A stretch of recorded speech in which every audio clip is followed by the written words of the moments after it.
Hey, Missouri, you're on mute. Well, now welcome everyone to our session. My name is Missouri Colley. I'm the Development and Database Manager with the Women's Foundation California, and we are extremely excited and proud to welcome you to another one of our financial education series through our California Women Rising program. So this session is all about investing fundamentals.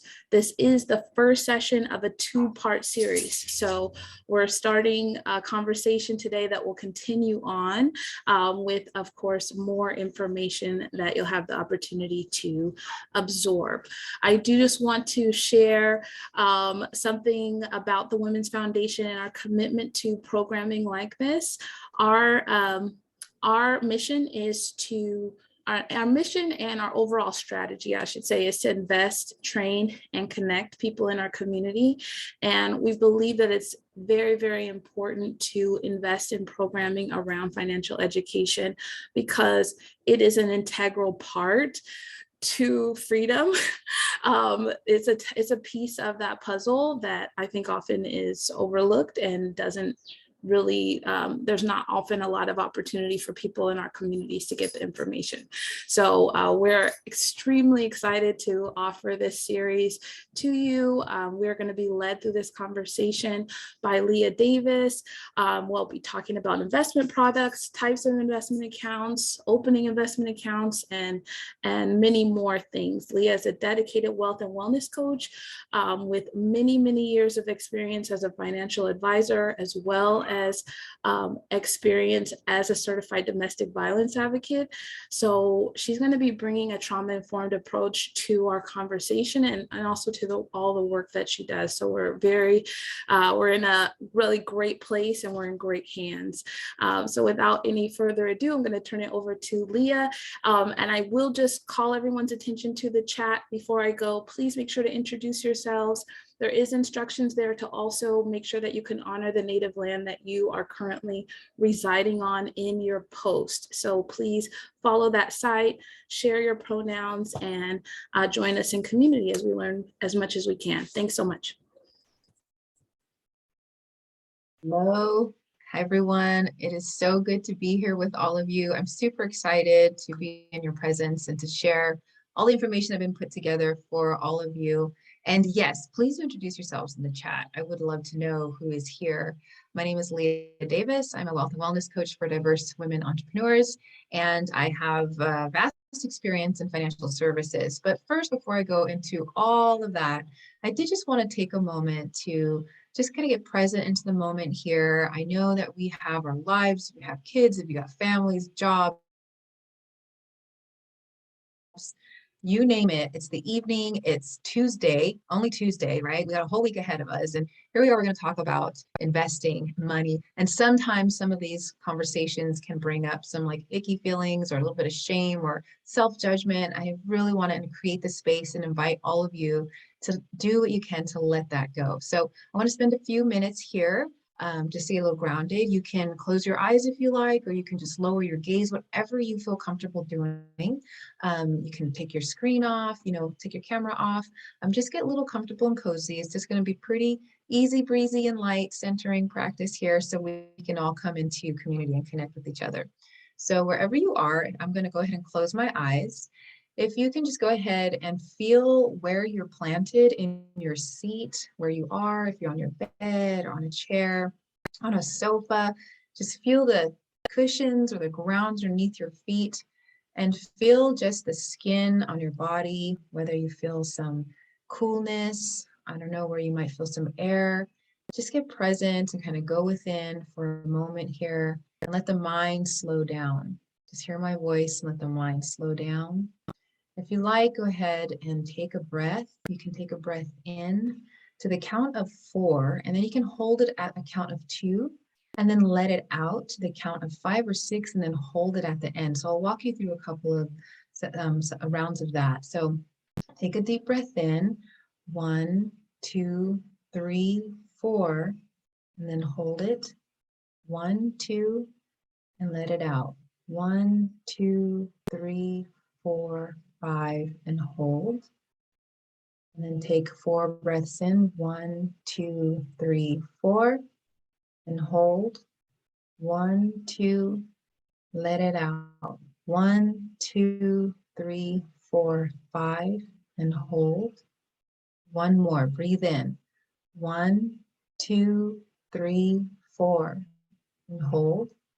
1, 2. Let it out. 1, 2, 3, 4, 5. And then just get a little present here in this moment. And if you like, you can take your hand and put it on your stomach or your heart and just send some loving energy into that area. If you feel any tension in your body, your shoulders, your back, your stomach, your chest, just kind of acknowledge it and just become aware that it's there. And maybe around the edges, if you kind of loosen up just a little around the edges, wherever that tension is, and just let it go. And know that you're exactly where you're meant to be in this moment right now. You're here, you're showing up for yourself, for your loved ones, your community. And you're doing the very best that you can each and every day. Some kind words to speak to ourselves and trust this process right here and right now. Take another breath. When you're ready, you can open your eyes. We're present here. That felt really good. I needed that myself. It's been quite a day today. And as you can tell, I've toned it down now that I'm coming into this conversation. And so I want to go ahead and share my screen so I can get going here on my presentation.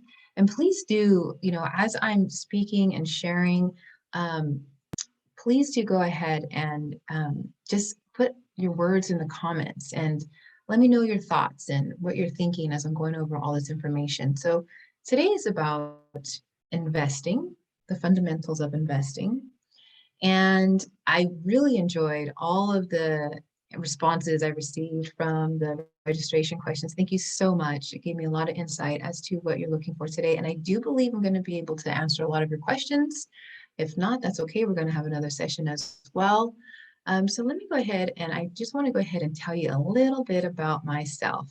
Leah Davis, I'm a financial fitness coach. I am a CrossFit athlete. I have been doing this for 7 years now. I also enjoy running. I left that part on there, but I'm a CrossFit athlete. I lift heavy weights. It's a great way for me to just really let go of a lot of tension and have fun and community. And I'm a mother of 2. I have 2 kids. Actually, my oldest, he's still my kid, but he's 24 years old. He's a U.S. Marine now, and my youngest is 11. So I have a 12-year age gap between my kids. So I'm a single parent. And that in itself is a blessing and also can be challenging for all the other single moms that are present today. You know what I mean? And even if you're not a single parent, just being a parent overall.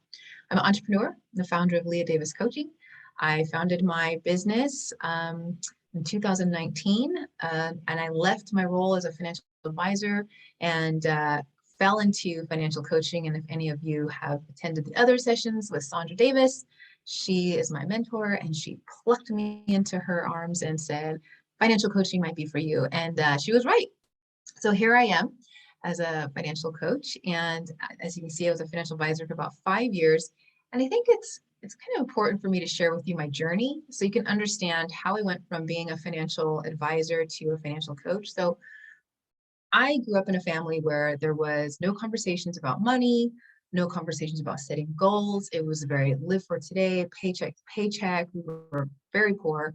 And so I didn't have any guidance when it came to money. And then I was a young single mom. So eventually when I was working at a company, I was like 19 years old, and I wanted to be like some of the other women that I saw at the office. They were like executive assistants, people had nice cars, and they, I had this like 401k. I didn't even know what to do with it. I didn't know what it was. So over time, I just started getting curious about money, and I learned that I could start a career as a financial advisor. And I thought, that's the ticket. That's what I'm going to do, because that's going to be the way for me to learn about money. Because I knew some financial advisors, and they were driving these fancy cars and they were doing so well. And obviously they knew how to manage their money. So that's what I'm going to do. I got licensed. I started my career in about 2011, and quickly realized that I was in a world that it was just completely different for me. And I didn't realize it then, but what I was really seeking was guidance with personal finances. So, I didn't get that part growing up. And I thought becoming a financial advisor, I was going to get all that. It's a great career to have, but as far as the personal finance, as far as like budgeting my money, knowing how to spend it, what to spend it on, what not to spend it on, how to save money, understanding my credit, that's not the world of financial advisors. I mean, they know about it, but they're not working with their clients specifically in those areas. So anyway, I left that career. And like I said, eventually I did come across paths with Leah Davis, and then I was coached by a financial coach. And that was when I had my aha moment. This is what it is that I was looking for. And it's an interesting journey for me. And I'm so grateful to be here today because I have a perspective in the role of being a financial advisor. And I know what it's like to be working in that industry and in that environment. And then now as a coach, it's two different worlds, but yet at the same time, we're all about being able to elevate our clients and the people whom we serve and their financial well-being, just in different formats and different ways. And if you're able to attend the session that I'm having in March, I'm going to go into more detail about the different roles of financial professionals. So yeah, certified financial coach for the past 3 years. And I'm also a domestic violence advocate. I've been doing this for 4 years. I think it's really important to share that this is a part of who I am as well. I am also an adult survivor of childhood domestic violence. I found myself into relationships where there's intimate partner violence, and I bring this healing-informed approach with my work with women because so many of us have been victims. And when we have an awareness of this, and when we're around other people and other women who can understand what we've been through, especially if there's any sort of financial trauma involved, well, there's that safe space where we can have these conversations as we work through money management and just the different goals that the women want to accomplish that I do serve. All right, so now I'm going to go on to what we are going to be covering today. So we're going to be exploring a variety of topics, but primarily what I want to start off with is just a conversation about our readiness to invest, like just to consider it. Am I ready to invest? And I'll go over how that's a way to assess where you are. And then we're also going to talk about investment accounts and how to fund them with purpose, and then being able to move forward with your investment journey. So when you're thinking about where you are today and where you want to be, right? As far as it comes to investing, there's so much information that's out there. And I'm sure you experience it when you go online. There's a ton of financial information. Where do I start? And everyone is saying you got to invest, invest, invest. Well, that's great. But sometimes we can put the cart before the horse, and we can find ourselves in situations where we're not in a position where we thought we were to truly invest. And we may find ourselves in some financial situations where it ends up harming us. So we got to make sure we have that foundation set up really well first. And so I want to go over what that is. So if you attended Rita Zhang's workshops that she did recently on budgeting and then also credit, well, then you have some ideas of some of the topics that she talked about. And when I talk about having enough income to cover your living expenses. So there's some pillars when it comes to creating financial stability. And one of them is having enough money to cover our living expenses. That if we're living paycheck to paycheck and we don't have enough money to cover our expenses, well, then we got to figure out what's going on. Either our expenses are too high and we can find an opportunity to lower them, or maybe we have the chance and opportunity to increase our income, explore that. Or maybe it's a combination of the two, which is lowering our expenses and increasing our income at the same time, but making sure that we have enough income to cover our expenses so we can get by. And then having that savings for those unexpected life events. And I would also throw in there opportunities too. So it's not just about like, oh man, I got to get my car fixed. It could also be, I have enough savings set aside because man, there's this new sofa that I want to get a new sofa and I saw it on sale and I have the cash available to go get it. And you're in this pattern already of saving money. So that savings that's accessible for definitely unexpected life events, because it can take one unexpected event, maybe a large medical or dental bill. I don't know about you, but the dental bills can be astronomical. I spent so much on my dental care last year. I was scratching my head going, did I really spend that much on my dentist? But yes, it's even with insurance, right? So having that available, that bucket of savings, It might be a month, it might be a couple of months, whatever it is that you feel comfortable setting aside so that you know that you're going to be able to cover some bills if something unexpected happens. You'll be able to cover those expenses that you need to be able to pay so that you can keep a roof over your head, food on the table, gas in the car, and be able to continue on your journey of, of having your income coming in, right? And then the other pillar is going to be your access to high quality credit. So consider this, credit is there and it's a wonderful tool. There's pros and cons of it, right? But if we're on this journey of wanting to invest and we have debt, consumer debt, which would be something like a lot of credit cards that are due to shopping and like buying things and that we have that debt and we haven't been paying it, or we're barely paying the minimum balances, or we're only paying the minimum balance. Well, that's not creating a very stable foundation to be able to have the money and the means available to invest your money because you're in debt, right? And there's some habits and things that have taken place that are occurring that have accrued this debt too. So it's taking a step back and looking at that and be like, okay, where's my credit at? Because when we have access to high quality credit, what that means is when we apply for a loan or when we apply for a credit card, where our credit score is going to be in really good standing. And that means that the interest rates are going to be at lower. And that serves us. And then also when we need the credit, right? Like if you need to get a car or rent a new place or apply for a loan for a home, we got to have that high quality credit that's available. And that is definitely a pillar for that financial stability. Another one that often folks don't really think about is having some insurance. So some insurance is better than no insurance. That is our medical. So having access to medical insurance with an employer, if we're not employed and we have a significant other or a spouse and being under their medical plan. Also having dental care, dental insurance. I was just talking about that. Even with dental insurance, there's still out-of-pocket costs. There's life insurance. That's really important to be able to have if you have others dependent on you to provide for them. Or the other type of insurance would be like disability insurance. I'm curious, how many of you are familiar with like the disability insurance that may be offered if you have it at work? It's often overlooked. And I just want to talk about that briefly, especially if your family or loved ones are dependent on your income to pay for things, right? So the disability insurance, if you have it through your employer, it's basically covering your income. Covering your salary and what your earnings are in the event that you get sick or injured. So sickness or injury, and most people think I'm going to be disabled in a wheelchair and that's what disability insurance is for. No, people have claims for depression. Women have it for breast cancer.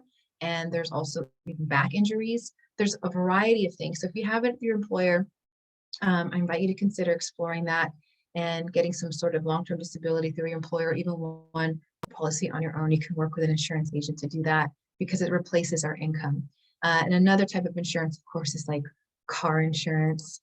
These things are here for us for these unexpected things where we don't have to take the impact and cover the cost of it, where we're transferring that risk of the situation onto an insurance company. So it's a matter of having enough insurance in place so that if anything happens, sickness, death, car accident, even home renter's insurance, there's a fire in the home and you got to come out of pocket and pay for it. These things protect us. And it's so important to have, because if we don't have adequate coverage or just something, where's it going to come from? Like if there's an unexpected life event where there's a large medical bill or something, or injury and you can't work, where's the income going to come from? Or where's the cost to help pay for any of these type of catastrophes? Anybody have any thoughts or ideas? I would love to hear from you on where this would come from. Please put it in chat. You can unmute yourself. I don't mind. Without insurance, it's coming out your pocket. Right. So let's walk through that. If it's coming out of your pocket, let's say you have 2 months of your living expenses in that, in your pocket, in your savings account, right? And there's some accident that happens and you got to come out of pocket. and it's more than those 2 months, right? Or it's going to significantly impact those 2 months, right? Then where's that going to come from if you have to deplete that whole account? What's the next spot people go to when their savings is depleted? Thoughts?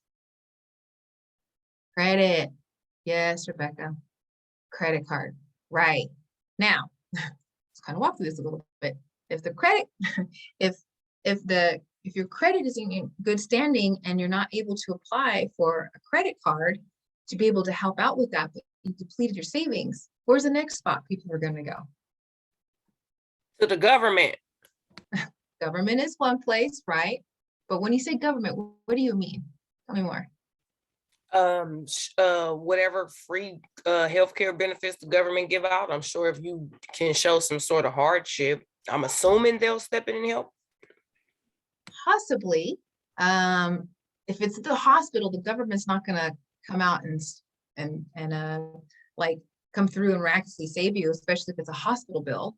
Hospital's going to want their money. Credit, if credit's not available, investment accounts. That's the next place where people can go to. And they do go to. So that's depleting and using their 401ks or their investment assets to cover the cost of things. So do you see where I'm talking about the foundations of financial stability, of having that savings account for unexpected events, access to high quality credit, and just enough insurance? So having those three can protect the investment accounts, the retirement accounts, right? Katie, didn't even think of that one. People don't really think of that one. That's why I wanted to have this conversation. I've seen it. We've never had enough in there. I hear you, Katie. And there's ways to go ahead and turn that around. So that's something, and to your point, Katie, if you don't have the investment accounts and you don't have the retirement accounts, man, find yourself in a situation, right? So if our intention in life and what we're working towards, or if this applies to you, which is to have this financial freedom and choice, when we have this financial freedom and choice, we're able to take care of ourselves and take care of others and continue on the trajectory that we so deeply desire and want for ourselves. So consider all the things that I talked about if I'm ready to invest. Are there any questions over what I just covered on the savings account, living expenses, credit, or the insurance before I move on? Unmute yourself, put it in chat. All right. So I'm going to go on to our next one. Let's move on here. Let's talk about the investing portion of things. So as you can see here, there's a plate of food. So I want to kind of chat about this so you can get an idea of what I'm talking about. So have you heard the phrase, don't put all your eggs in one basket? Anybody? I know I have. This is a similar concept. It's a plate of food. So when you think about it, if you were to eat, let's say, I would love to eat rice every day. I love rice. Anybody, any of the rice lovers here? I love rice. But I don't think it's exactly the most nutritious thing for me to be eating every day. It's rice. I need to have the nutrients. I need to have more on my plate. I got to have some little bit of greens. I got to have maybe some beans. I got to have a little bit of protein, right? So I got to be able to have this on my plate of food. Just the same, so that way I can go ahead and thrive. So I'm going to flourish when I have more variety. Same thing when it comes to investing. So having a variety of different types of products inside an investment account is like your plate of food. And you're not just eating that or having that one type of product there. For example, if you have open a portfolio and all you have is stocks, and that's all you have from now and the next 15, 20 years, and you never change anything. If the market goes down, well, then guess what? All your stocks are going to go down and you don't have anything to hedge that risk. So I want to go over a little bit about what some of these different things are that could be in your plate of food or inside your investment portfolio. Consider it that way. So let's talk about stocks. Stocks are, who can tell me what a stock is? Anyone? Just general. A piece of the company? Yeah, like you're owning a portion of a company, right? Stake in a company. And if any of you have ever looked at, and I'm going to take myself back to especially when I was single mom, young, and I'm working at, I mentioned earlier, I was working at this company and I had a 401k, I had no idea what it was. They gave me this a list of things to pick from, and I literally went, right there. That looks good. Has anybody done that when it comes to picking your accounts inside your 401k? Yes, Rebecca, you get it. I totally did that. So I'm laughing, Rebecca, because yeah, you're with me on that one. So when you're starting to open investment accounts and you're seeing stocks, there's different types of stocks. I'm going to go over some of the general ones. There's what's called a large cap stock. So what that means is, think of market capitalization. Basically, the market cap is the company's, how profitable the company is based on the market performance. So a large cap stock, if you see that, is basically a company that is so big, they have over 10 billion in market capitalization. So $10 billion. What would be a company, do you think, that is just so large that is a common name? Throw some out. Got any? Think of huge. Google, Amazon, right? Apple, Tesla, I know, Facebook, exactly. Probably Nestle too. I don't know. Those type of companies, right? They're all over the place. So those are large cap stocks. And then you're going to have your mid cap stocks. A mid cap stock is a company that is not as big as a large cap company. Their market capitalization is between 2 billion to 10 billion, but they're well on their way. Okay. Then you're going to see something that's called a small cap. And small cap stocks are companies with a market capitalization of about 300 million to 2 billion. Those are like the up and coming companies, even some that may be approaching bankruptcy, but these are the small cap companies. So as I'm talking about stocks, and as you're going forward with your investment journey and you're seeing large caps, mid caps, small cap, when you're looking at that paperwork and you're seeing that, just remember that it's market cap, the size of the company and how profitable they are in the market. All right, I think I saw a question up here earlier. I wanted to see what it was. Should we have other accounts outside of our employer provided 401k? Got it. I'm going to get to that, Katie. Thank you for asking that question. So I'll keep that in mind. It's definitely something that I'm going to cover. Okay, now let's talk about, should you invest in large cap only or all sizes? Great question, Annika. If we invest in only large cap companies, think about it. Is that our plate of food? Is that rice only, or is that a plate with other nutritious items on there? If we just only invest in large cap, we only go for that rice. So even within the stocks, you can diversify with the stocks that you have. Because the small cap companies, they're going to be, they're a little riskier.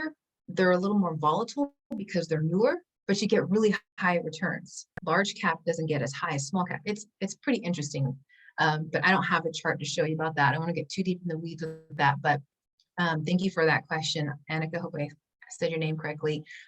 Think about that as far as diversifying, even within the large, mid, and small cap. Okay, so a bond, not James Bond, but a bond nonetheless, is like a loan. And what that means when you have a bond, basically there's a bond issuer, which could be like a government agency or a municipality, a city municipality, right?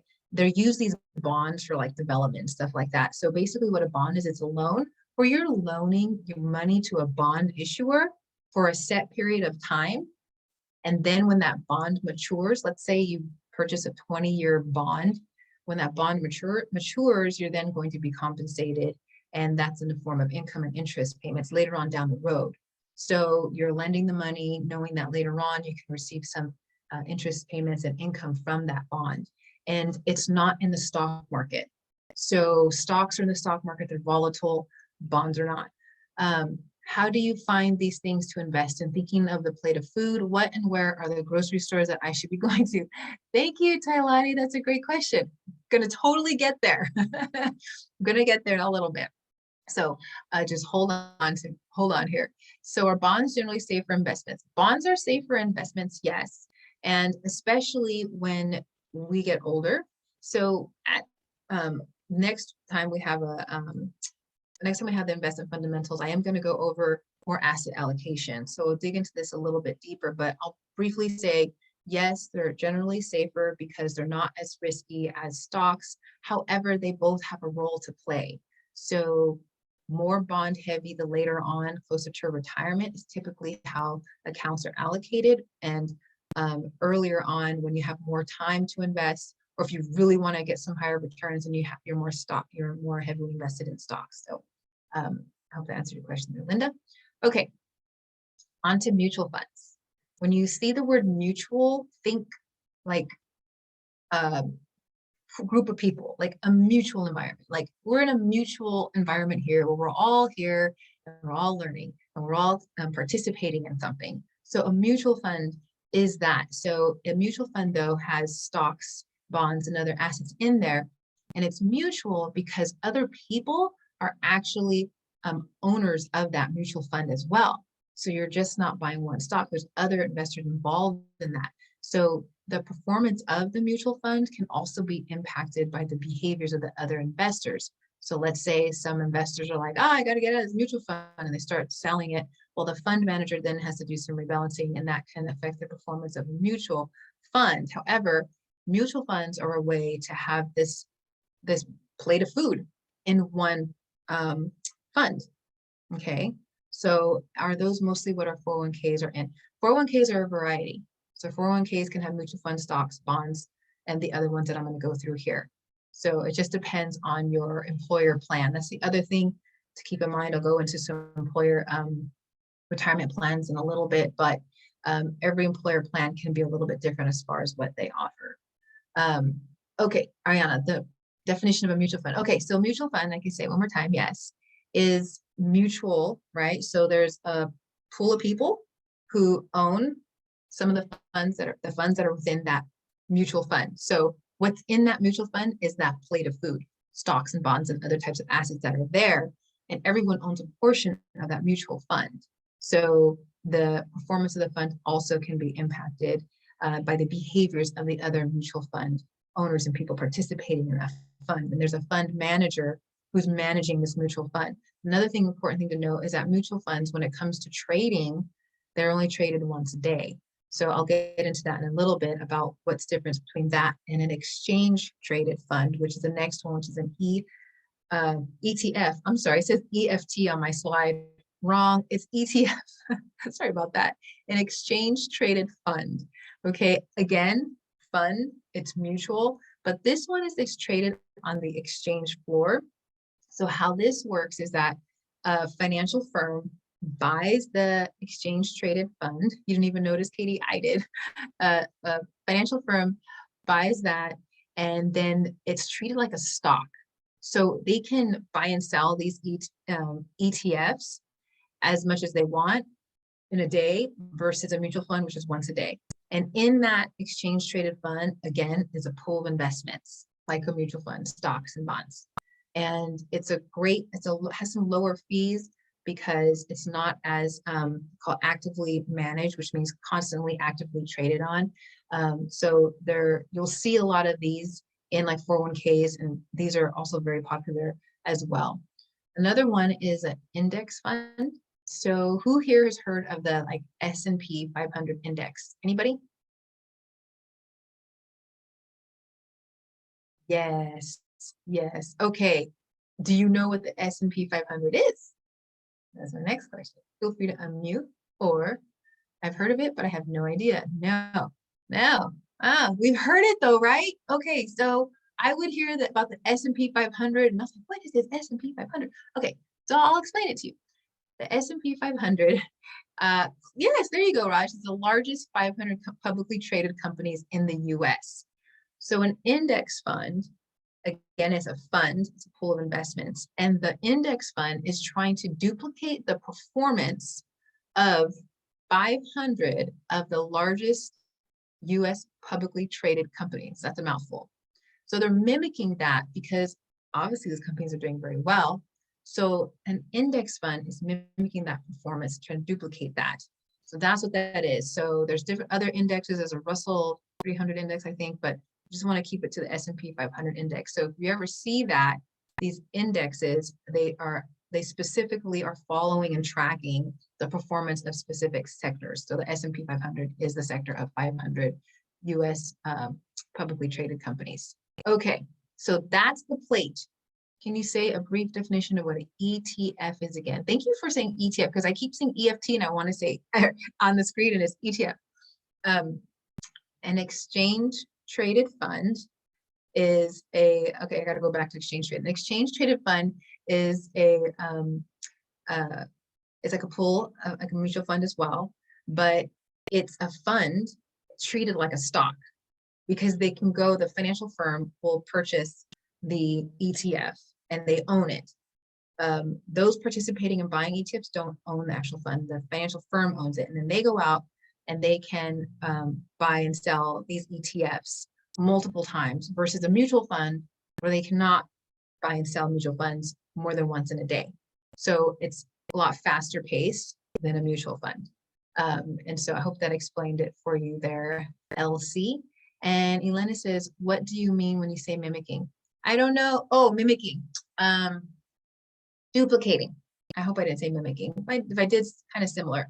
So the index fund, back to the index fund, Elena, is trying to duplicate the performance of, example, S&P 500 index, the returns that all these companies are having in their the US publicly traded company. So I hope that answers your question. That's what I meant. That fund is trying to duplicate it. That's the role of that fund. Okay. Cryptocurrency, great question, Roxy. I'm going to be covering that next time that we meet. But cryptocurrency, I will say this right now, all of these funds that I have listed here, they are regulated by the SEC, which is a Security Exchange Commission. The SEC keeps track of these stocks and ETFs and index funds. They regulate them. So the cryptocurrency world, though, is not regulated. Exactly, Katie. Crypto is not regulated. So the SEC is not tracking it or following it. So I'll get more into that next session. I'm not covering cryptocurrency today, but we will. Bear with me until March. I think it's 18th, a meeting, or March 8th. There's an 8 in there somewhere. Okay. All right, Katie, glad you're looking forward to the next session. All right, so now that you have your plate of food, where are you going to put it? Right? You got to put it into a type of an account. So there are different types of investment accounts. And I want to break this down so you can have an understanding of what they are. So a brokerage account. Anybody hear of that before? Brokerage? I'm curious.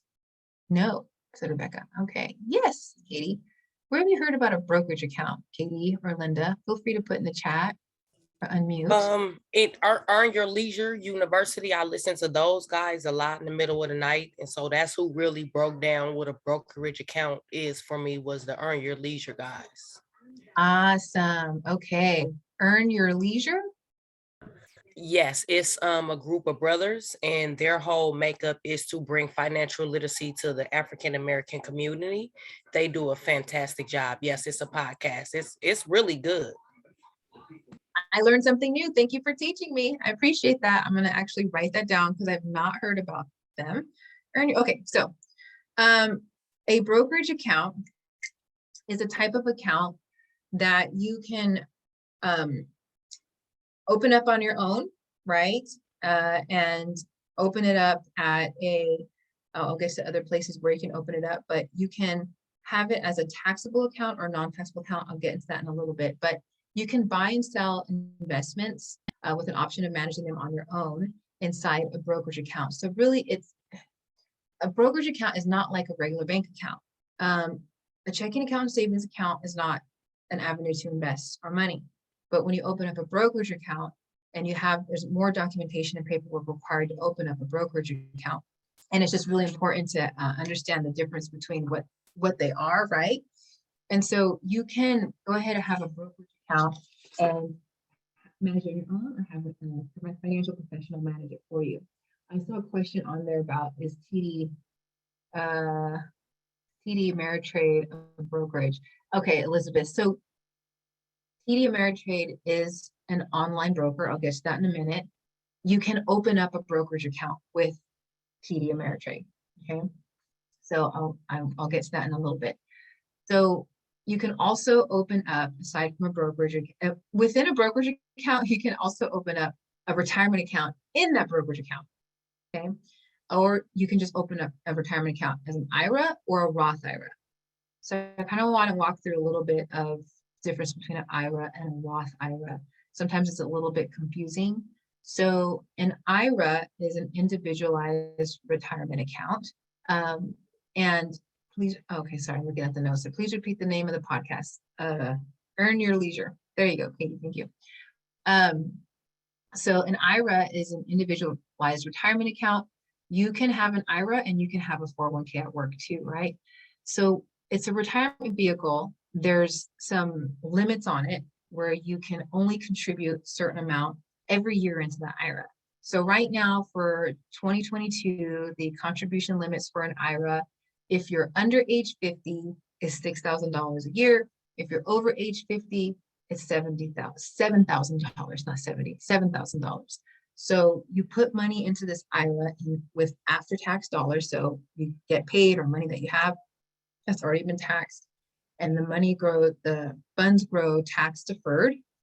And then later on, and when you're in retirement, when you're taking withdrawals from it, preferably around age 59 and a half, because you got to wait till that age to not be penalized or taxed. When you're taking those withdrawals, the expectation is that your income tax rate could be lower for you. So you'll be taxed when you're taking the withdrawals, but probably at a lower income tax rate when you have an IRA.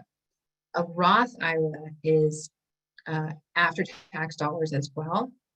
You put into this account, it grows tax deferred. And then when you're doing things right and you're taking out those funds later on after age 59 and a half, because that's the rules from the IRS, then you're not taxed on it. So that's pretty cool. There's also ways with the IRA where you can deduct your contributions. Do you know what I mean when I say you can deduct your contributions? Anyone? Do you mean from taxes? Yeah, you can use it as a tax deduction. I want to go over, I'm going to pull up I want to make sure you can see this. Can you see my screen here still? I want to make sure. Yes. Okay, so this is from Fidelity. They're actually an online broker.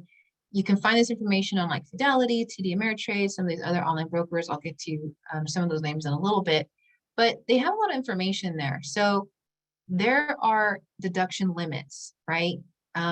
Because if you contribute $6,000 into your IRA, you need to be able to, not everyone can do it, and they cut people off. So if you're single, if you're filing as single, and you make less than or equal to 66,000, you can do the full deduction up to the amount of your contribution. So if you make 66,000 or less and you contribute 6,000 into your IRA, you get a full deduction up to that limit. And then here's a partial deduction. So you got to check that out. You can be either greater than 66, but less than 76,000 of your adjusted gross income. That's important. It's got to be adjusted gross income. You can get a partial deduction as a single individual. If you're greater than 76,000 of your AGI, you get no deduction. So they do put these rules here because they just don't want everyone being able to have these vehicles, and the IRS is just what they do.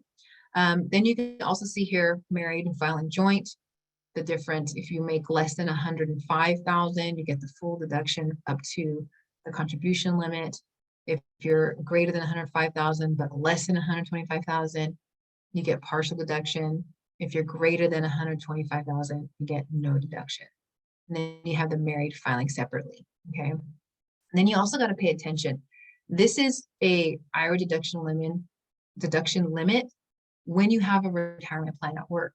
There's also deduction limits when you're not covered by a retirement plan at work.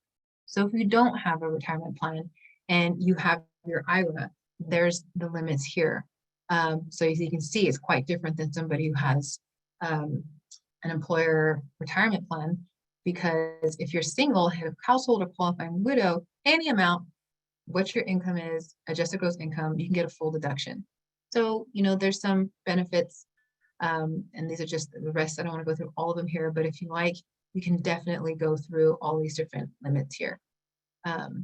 Okay, any questions over what I just went over right here, or comments? Did you know this? Did you learn something new about that?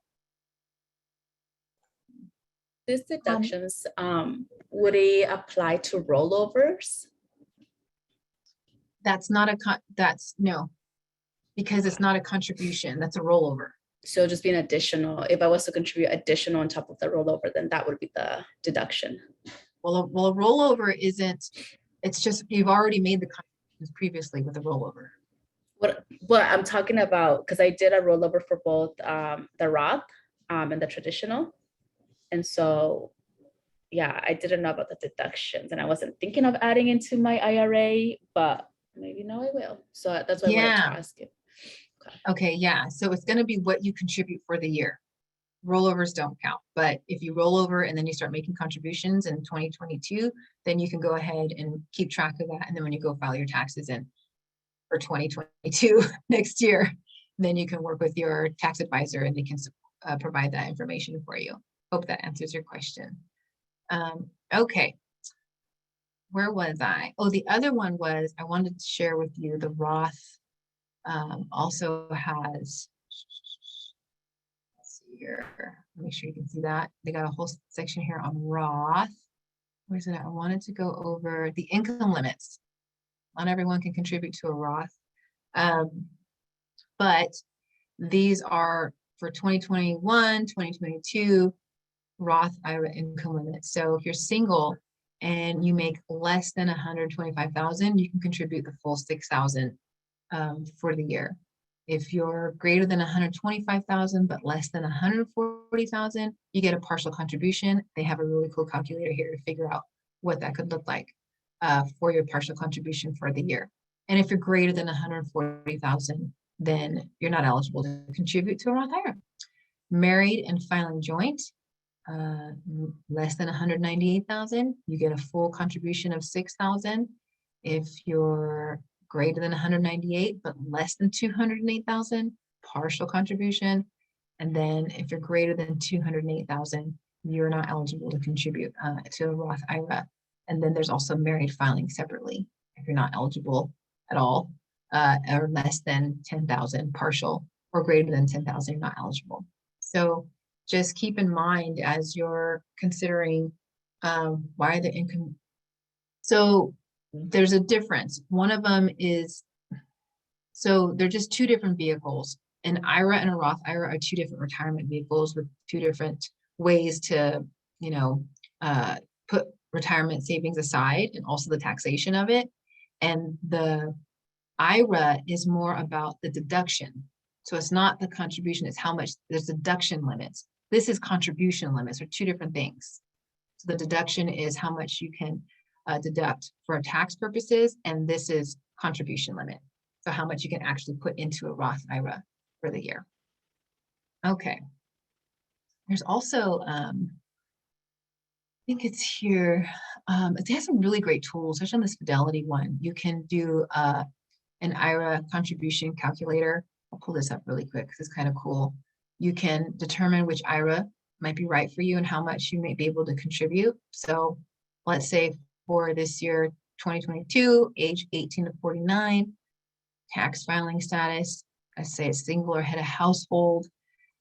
Are you covered by an employer-sponsored plan at work, so 401k or 403b? You can say yes or no, say yes.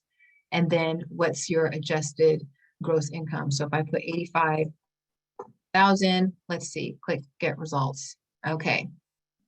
Potentially you can contribute 6,000. So it's pretty cool. You can go ahead and check this out. It's on Fidelity. I think I gave you the link, Nina, if you're able to share that so folks will be able to have that. That'd be helpful. Okay. So Leah, can I interrupt you just a moment? yes. I just put the link in the chat, and then we have two hands up, if now's a good time. Oh, yeah. And Anika, would you like to unmute yourself?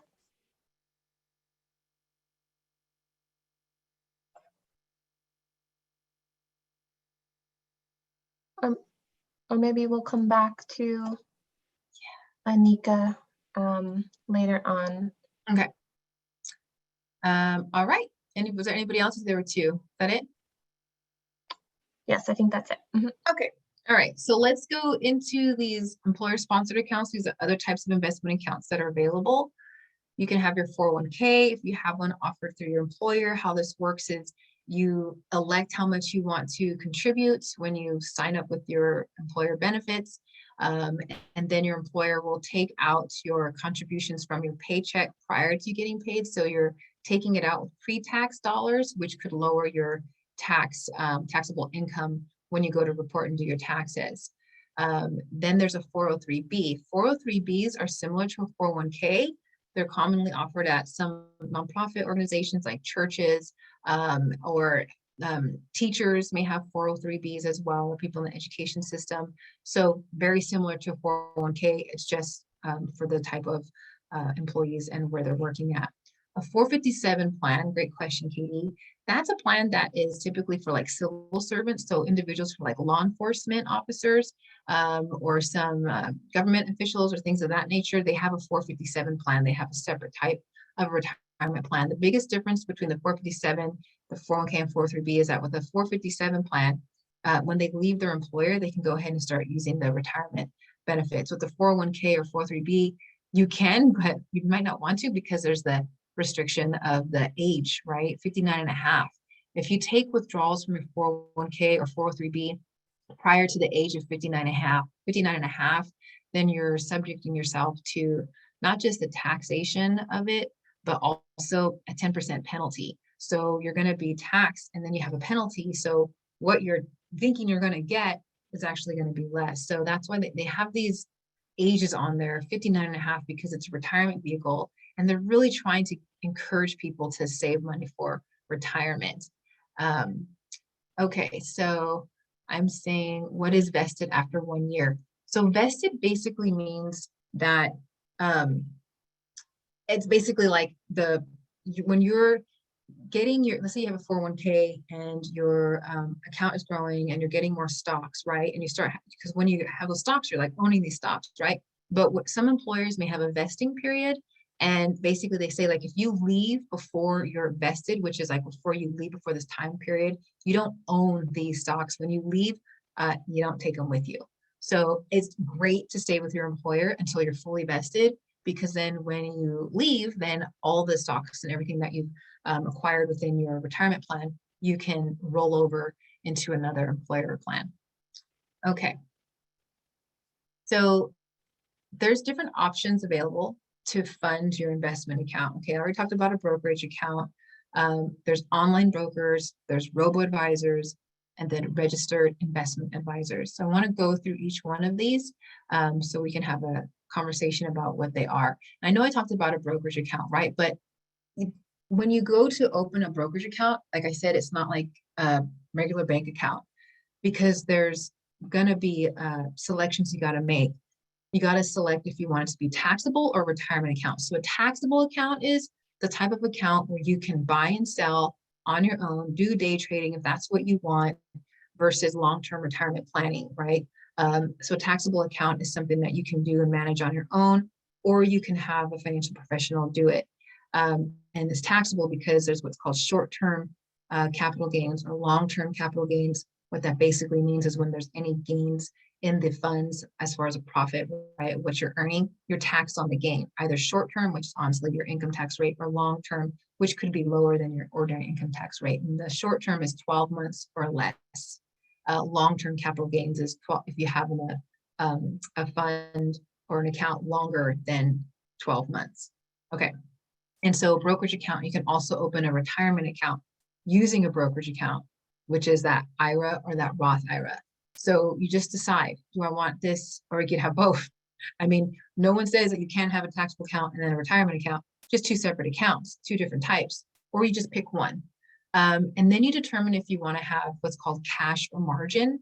So when you're deciding to move forward, if you are of the brokerage account, you're going to have this question about cash or margin. Cash means if I put $500 in there, cash, I'm going to buy $500 worth of stocks or bonds or whatever's in that mutual funds in that account. Okay, so it's basically cash transaction. This is what I'm buying, that's it. And it's really easy and simplified, especially for people who are new to investing. Now, a margin account is where like you're taking a loan out with the brokerage for the funds. And then later on, you got to pay it back. Typically, people who are newer to investing don't go down the margin path. It's really for more like complex financial situations or complex investing. So if you're new to it and you're fresh at this, it's a good idea to just avoid getting caught in any type of loans with the margin account and just stick to a cash account. And then you just got to be aware of the taxes and penalties. So again, I talked about it earlier, the short-term capital gains tax, what that means, or long-term capital gains tax, and then also the taxes and penalties with the retirement account. So if you open your own IRA, you got to be aware of what those taxes and penalties are. One thing I forgot to mention too about the Roth, I'm going to go back, I'm sorry, I just remembered it right now. So a Roth IRA, you have a 5-year holding period when you have a Roth. So basically that means you got 5 years to keep those funds in there before you can start taking withdrawals. So that's something to keep in mind with a Roth IRA. If you open it up, then you got to keep that in mind, okay? Okay. Now I want to talk about online broker, and I forgot who it was. Somebody brought up TD, I think it was you, Katie, about TD Ameritrade. That's an online broker. So take a look at these names here. There's some familiar names. I'm sure you've seen them. TD Ameritrade, Charles Schwab, Fidelity. These are online brokers. So there's some things to consider when you're thinking of using an online broker. You can go to their website, like TD Ameritrade or Charles Schwab or Fidelity. You can literally go to their website and open up a brokerage account, either a taxable one or a retirement account. And what you got to consider though is like the platform and the technology that's being used. Is this something that you're comfortable with? Is it easy for you to maneuver? It's really important because if you're going to be investing, you want to be able to know how to access your accounts and know how to do that with ease and comfort. Customer support is also something to really take into consideration. So if you're using an online broker, what are they providing in return? Is it simply somebody in the chat box where you gotta like chat and have your questions answered? Are you able to get through to somebody? I don't know about you, but I know this has nothing to do with online broker, but I tried to get through to PG&E last weekend. It took me forever. So I wish there was a different model for PG&E, but I don't think that's gonna ever happen. So yeah, take that into consideration with the type of customer support that you're wanting. Are you going to want to be able to access a financial professional? Is that offered by that online broker? If there is there a different type of package for that? I mean, you got to check it out and find out what it is that you're comfortable with and what you want as far as customer support. And then there's also promotions and bonuses for opening an online brokerage. Has anybody ever gotten one? I'm curious. Do you know what I mean? Any promotions or bonuses for opening an investment account? Anyone? No. I did, but I had to deposit like 25,000, which I don't have. Right. I want to share something with you. Literally today, I was like, oh, this is timely. I got one in my email from JP Morgan. JP Morgan is the brokerage, the wealth management firm for Chase Bank. So even if you have a bank, they may have their own wealth management companies, services. So yeah, get up to $625 when you open a self-directed investing account with JP Morgan. I was like, sweet, what does this look like? I knew full well. So you're right. Oh, you get $125 when you fund with $25,000 to $99,999. You get $300 when you have $100,000 to $249,000, or you get $625 when you fund with $250,000 or more. I was like, oh, this is really convenient. Okay, great. But yeah, I don't have that to just drop in right now. I'm, I know, right? It's kind of low. I think the same thing. It's like, hold on. So you're getting all of this and I'm going to get that $125 back. What is that $125 going to buy in my portfolio? I don't know. It's just really interesting. I agree that it seems kind of low. I don't really get that, but some of them, they can be pretty decent. You just got to pay attention. My cell phone bill. What do you mean, Katie? My cell phone bill? That's all $125 will cover. So I'm assuming, yeah, it will be in some sort of stock or something, but I was just comparing to real life dollars. That ain't nothing but my cell phone bill. That is pretty true. I agree with that. I know. Okay. So other things to consider as you're or what to expect when you're using an online broker is gathering information. So like I said, it's not opening up your regular savings account. Opening up an investment account, there's more paperwork required. So you're going to want to know who your beneficiaries are, because in the event that you're not with us anymore, where's it going to go? Who are your beneficiaries going to be? And as you consider your beneficiaries, I highly invite you to consider that it's not a minor. I've seen it because what could end up happening is, let's say you get your online account and you are opening your brokerage account and you set up your beneficiaries for a young child, and between now and a couple of years from now, you're not with us anymore, but you didn't change the beneficiaries. When that child turns 18, if that account grows, guess what's going to happen? That child's going to get all of it. So, really, if that's what you want, great. But just consider, who you would want to have as a beneficiary. If you have your estate planning done and you have a trust set up, you could have your trust set up as a beneficiary. You also got to have your personal identification. Also for those, I had seen some questions earlier. If those with the immigrant status could go ahead and who are not citizens, can they get an investment account? And you can, depending on the institution where you want to open up an account. They may have additional paperwork, but if you have your ITIN, some just require that, but it really is dependent on the financial institution. There's no regulation saying that those who are not US citizens cannot have an investment account. Okay, so personal identification would be things like your driver's license, your social security, your passport, again, beneficiary information. So get all that information, and that you're going to complete an application online.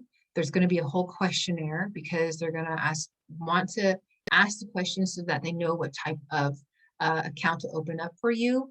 If it's a retirement account, like what type of funds to have in there based on the questionnaire. And I'll go into this in the next session, but more about your risk tolerance and your age and if it's a suitable investment for you.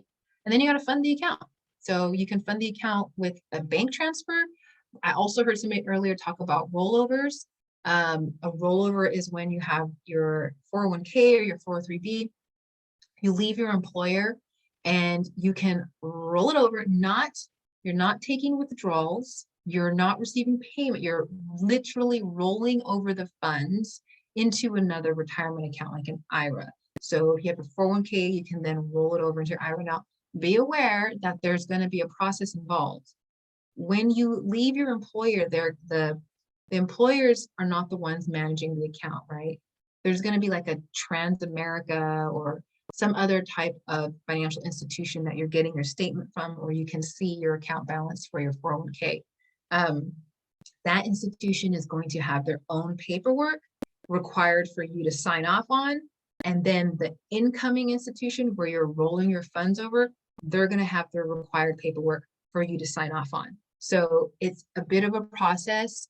If you have multiple 401ks or retirement accounts from other employers, and you're like, I got a few, well, just keep in mind, each plan is going to have their own paperwork to release the funds. And then you're going to have a whole set of paper for each account, wherever it's going.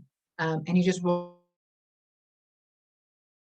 it over. When you do a rollover, you're not taxed, you're not penalized, because you're just simply transferring the accounts.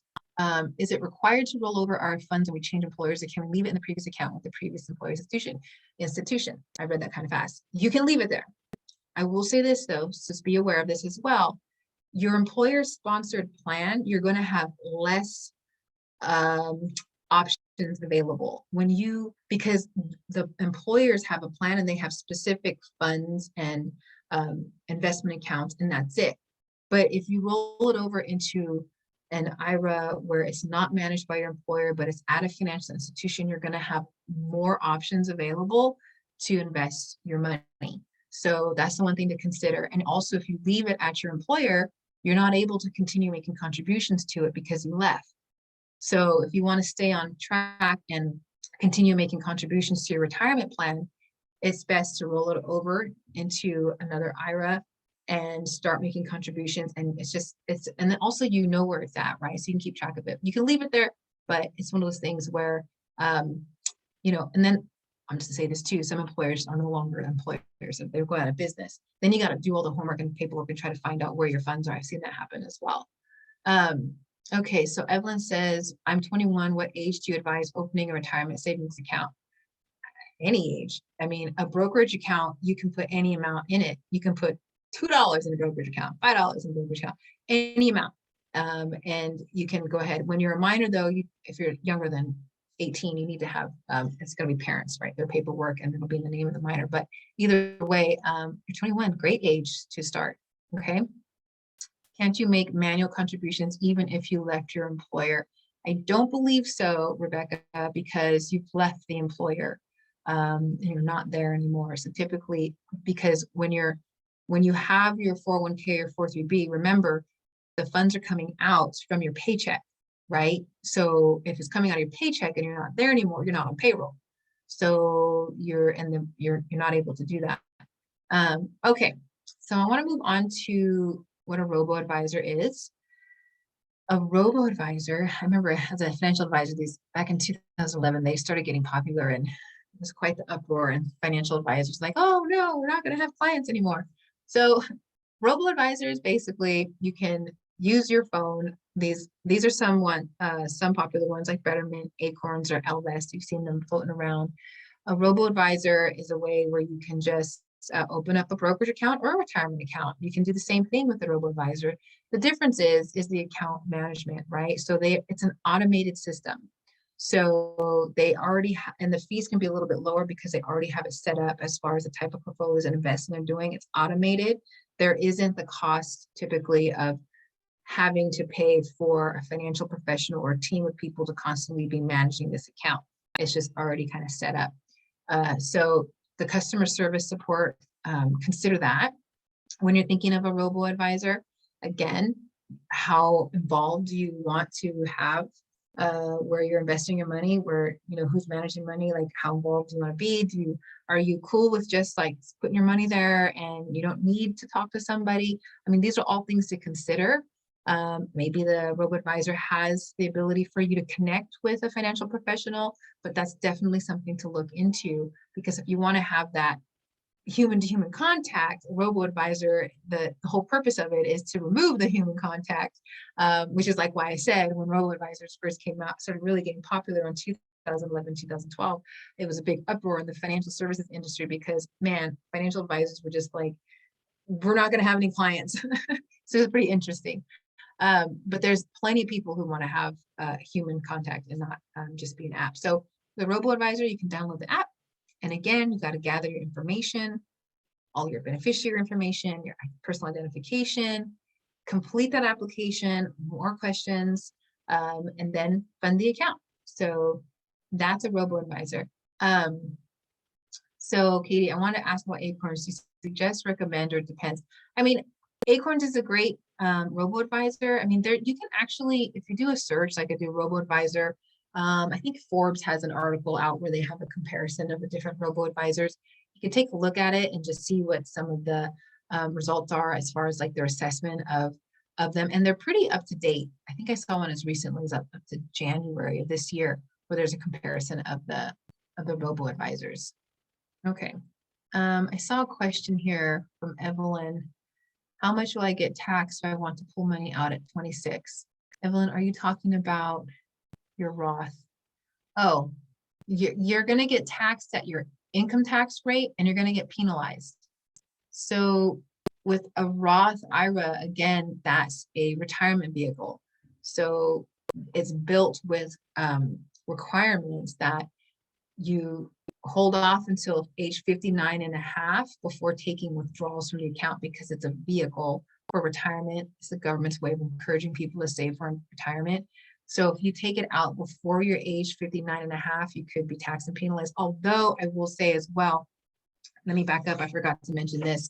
After that 5-year holding period with Roth IRA, you can take out some withdrawals for, let me see, I wrote it down here, for specific things. So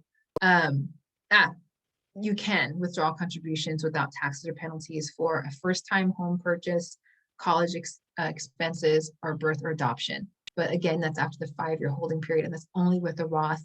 And it's specific things that I just mentioned where you can take it out, but you can't, I mean, you can take it out prior to age 59 and a half, but again, you're going to be taxed and penalized. So if your goal is to build an investment account, highly encourage you not to do that for everyone. I'm honestly, I made the mistake when I was younger and I regret it, but you know, that's okay.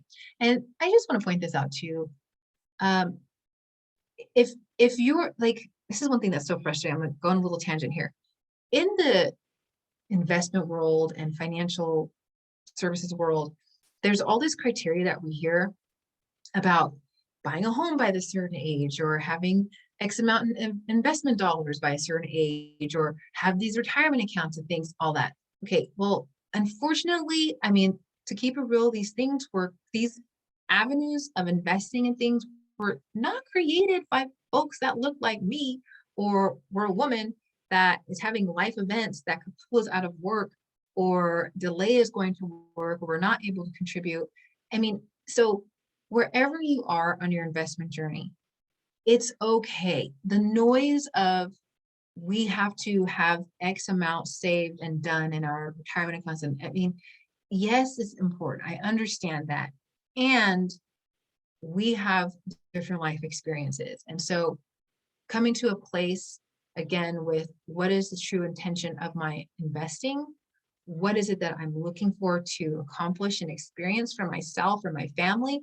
What is the purpose behind this vehicle? Is it so that I can have a little bit of something when I retire? Is it because I do want to leave a bunch behind for my family?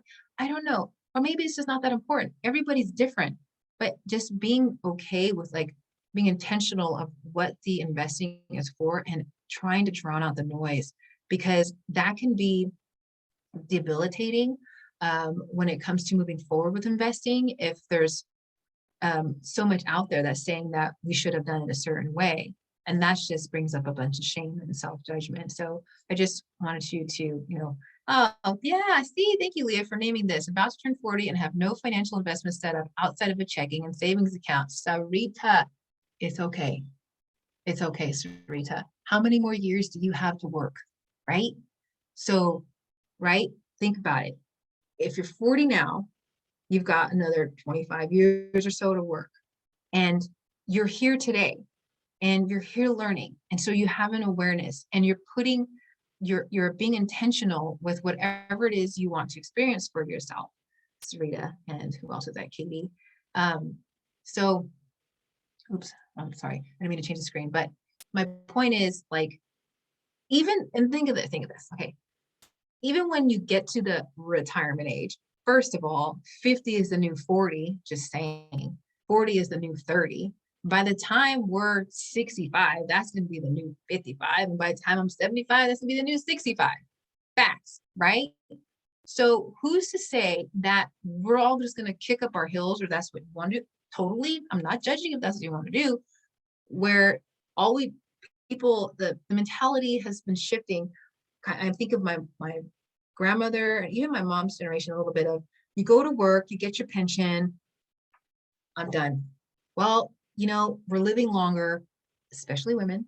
And who's to say that we're not, I know I'm going to keep working somehow. I'm not going to completely, totally retire. I'm going to want to be busy. I'm going to want to make some money, do a little bit of something, give to the, I don't know. I can work part-time. I can work a couple of hours. I'm still earning some money as my account's continuing to grow, and I'm not completely pulling out of my retirement account when I'm 70 something years old, because I'm going to live until I'm 110. That's it, and that's all. Okay, I'm going to move on now to a registered investment advisory firm. This is another avenue for investing. I'm looking at the time, man, I'm having so much fun here.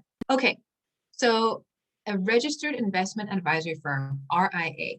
If you ever hear or see that, that's a place where you can also open up your account.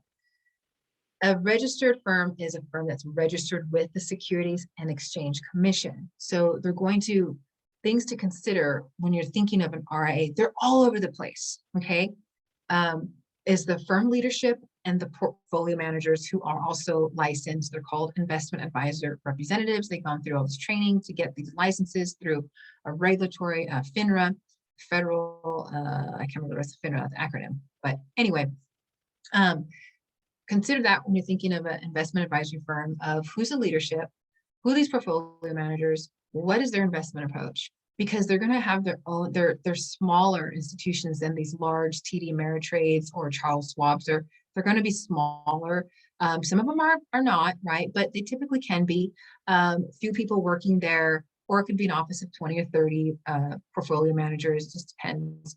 And they're going to have a specific investment approach that is unique to the firm, or maybe not, but that's something that you can also find out. And the services that can be offered at an investment advisory firm that could be built into you having an account there, for example, is they may have a financial planning department. Not all of them do. Financial planners are not investment advisors. Financial planners are going to take a whole look, and I'll go into more of this detail in the next session, about your whole financial situation, where you are today, where you want to be, and give some recommendations on the different vehicles, and also to assess your risk on being able to reach your goals, right? So they may offer a financial plan when you're at this RIA, and that can be like something that's taken out of the cost of the account management or for a fee. Every firm is different, but that's also available to be able to do that. And they have fees. Investment advisory firms have fees, which typically it is on average about 1% of the total account value billed quarterly. So think about that. So, and then it's a sliding scale, because the more you invest, you can pay potentially less than that 1% of the fee. So again, that's the fee for their service. It's not the fee for the funds that are in there. It does sound like a lot, but quite honestly, it just depends on what your returns are going to be as well. And they're also, their skin is in the game, because they want your accounts to perform well, you know? So again, it's that 1% that's billed quarterly though. So that 1% is broken up quarterly, and it's from your total account value. I did want to go through this really quick, and oh my goodness, we're running out of time, but I want to show you something really quick here.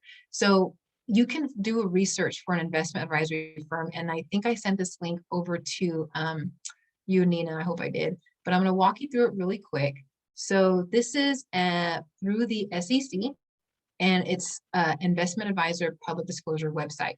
You can look up for an individuals right here, or you can do a firm, right? So I'm clicking on the firm name. Then you can go to the city. So I'm going to type in Oakland, California, and I'm going to do a search for how many registered investment advisory firms there are. Look at that. There's 177 results. Can you believe that? So you can go through here and see the different names: Congruent Management, Biopattern, I don't know who they are, Creative Ventures, Launchpad, Big Rock Partners. I mean, there's so many different investment advisory firms. And then you can see here, it says disclosures. You see that? Where's disclosures? And it says no. That's good. You wanted to say no. If this says yes, not so good. I mean, things happen. They may, but the whole point, this is why with these firms, they're regulated by the SEC. So if there's any sort of like legal things or financial things, they are required to disclose it so that people have access to that information. So I'm not going to have time to totally go through all of this. I wish I did, but this link is provided in the chat. But this is a great way for you to look. I mean, you can look in any city and see if there's any other RIAs. I'm going to put in San Jose because that's my neck of the woods where I'm from. There's still 177. No way. Let's see. What are you coming up with? Oops. Let me minimize you guys. What's it doing? Come on. Oh, I click search. 226 in San Jose. You know, so wherever you are, you can do a search. The link is in the chat. Okay. So, all right. We're getting to the end here. Where's my chat? I can't see my chat box. Uh-oh. What happened here? I don't know who's chatting with me. Let's see. No, we're not here. I can't see the chat. This is not good. Ah, there we go. There it is. I want to make sure I have the chat. Okay. So next step is, I'd like for all of you to consider what's next. Consider your investment readiness. Okay. Review your finances and check for your financial stability. Like, am I ready to invest?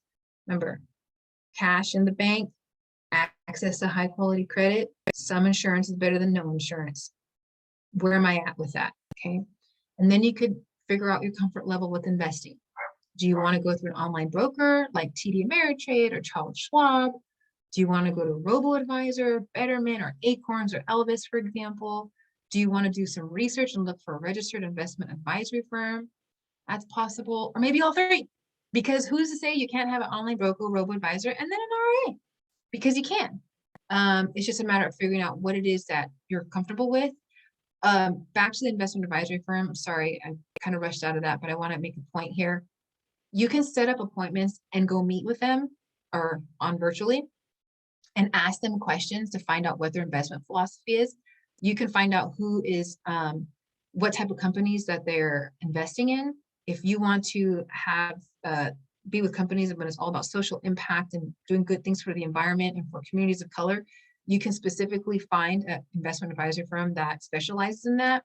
You can ask how many women are on your team, how many women are on the board of directors of the funds that you're, that you're buying and selling these stocks. So that's the kind of things that you can ask when you meet with a investment advisory firm. And also even asking the question, do I fit your client profile? How many clients do you have like me? With my income, with where I'm from, what I look like. I mean, you can totally ask that. And if that's something that's important to you, then you can make a decision. Do I want to go to, put my money here at this firm or not? So definitely do the research. So find an institution to learn about. Okay, so we have a few minutes here for questions. I covered a lot in the end. Covered a lot. Any comments or questions or anything? Let me go through chat here. You can feel free to unmute yourself. There was a question earlier. Well, there was some clarification wanted around what does penalized mean. I think that was in terms of taking out. And then what about borrowing from a retirement account? Yeah, so the penalty is 10%. So if you're taking out $2,000, you're going to be penalized at 10% on that 2,000 on top of paying income tax. So if you're withdrawing early from your retirement account, which is before the age 59 and a half, and it's not a Roth, it's an IRA or your 401k or your 403b, and you're just taking money out because, you need it or you want to, but you're not at retirement age, you're going to be taxed at your income tax rate. So if you're at 22%, on top of that, there's another 10% penalty. So 32%. So is not going to be put in your pocket. And that's a big chunk of change. For the Roth IRA, when you meet that 5-year holding period, so when you invest in a Roth IRA, you have those 5 years, it's a waiting period, then at any point in time, you can take a withdrawal from your Roth IRA for qualified withdrawals, though. So that first time home purchase, it'll be could be for college expenses, birth or adoption, but it has to be qualified and you got to prove it too. So you can't just go ahead and do it and they're not going to ask for verification. You got to prove it. I heard with loans, there are loans for retirement accounts or withdrawals. What was that, There was a question about what if you borrow from a retirement account? You gotta pay it back. That's what it is. Like you're borrowing, right? So you do got to pay it back. Now the thing is, what are you borrowing for? If you absolutely need to, it's an option that's there.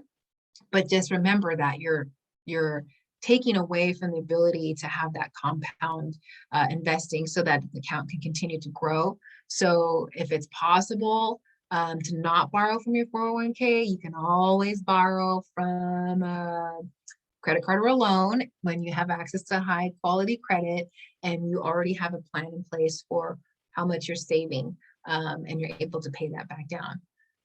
Is it possible to negotiate down the fee for the RIA, ask for a fee lower than 1%? Is that a common practice? So what do you recommend doing? Yeah, not a common practice. I'm just being real with you. They have it standardized. And the reason it's standardized, they have what's called, it's called a Form ADV. So registered investment advisory firms are required to provide this form that's going to have their fee disclosure on there.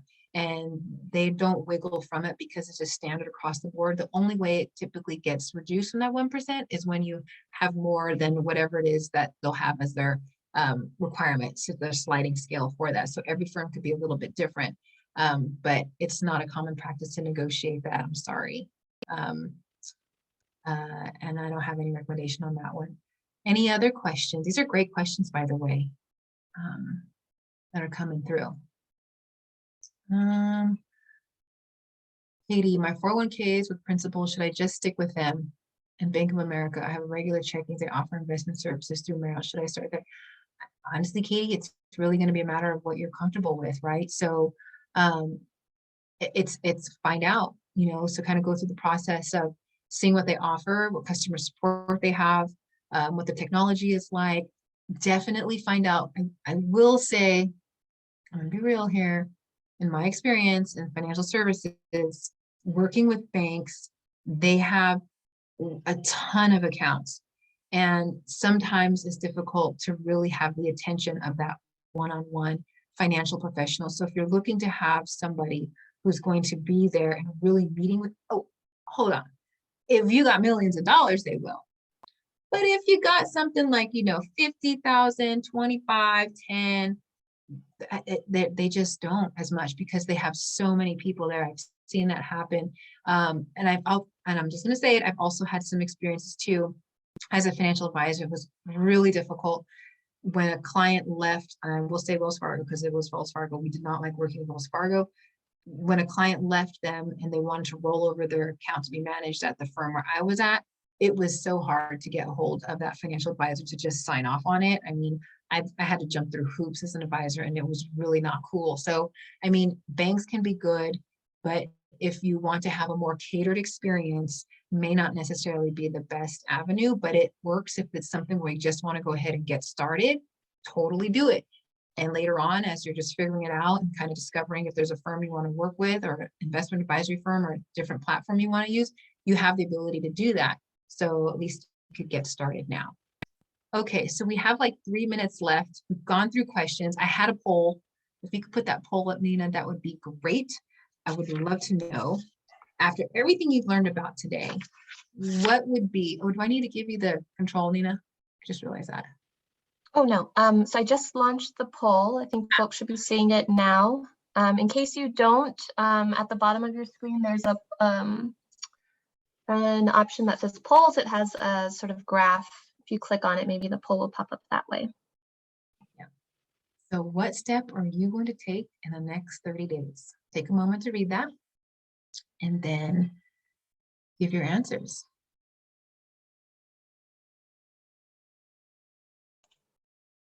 And I see folks are still answering, so I'm just going to give it a few more seconds.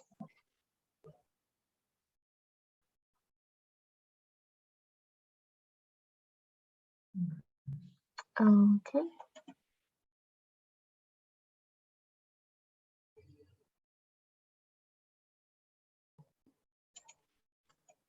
And here are the results. All right, I'm going to 51%. I'm going to review my finances to check if I'm ready.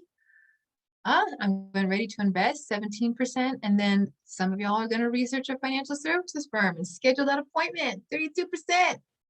That's wonderful. This is really cool. I don't have anything else today other than inviting you to come back. It's March 8th. I'm thinking 8th or 18th. I can't remember off the top of my head. I think it's March 8th. Is that correct, Nina? Yes, March. That's right, March 8th at 5 p.m. I'm going to drop the registration link in the chat, as well as a survey request, so that we can get some feedback on today's session. Yeah, please do complete that. So when we come back on March 8th, I'll be going over like asset allocation, risk, a different type of risk involved with investment accounts, a little bit on cryptocurrency, and then an overview of the different financial professionals available that can support you as you're on your investing journey. So it's really important to know the difference between who's right. All right, well, let's see, I have some new messages here. Okay, wonderful. I'm glad all of you enjoyed this. Please do complete that survey. And I don't have anything else. I'll finish on time, 6:30 p.m. Check that out. All right, beautiful ones. I've enjoyed my time with you. And I'm going to, I guess this is the end of it. Yeah, anything else, Nina? Just thanking you so much for your expertise and your time, Leah. You're getting a lot of gratitude in the chat, so I think that we are looking forward for part 2 in March. But before we welcome Leah back on March 8th, on March 1st at 5 p.m., there will be a home buying session with Teresa Garza, who hosted a session earlier this month. So you can check out the upcoming sessions on the events webpage that I just dropped in the chat, and please complete the survey. And again, thank you so much, Leah, for your time. And we'll see you again in March. See you later. Take care. Bye-bye.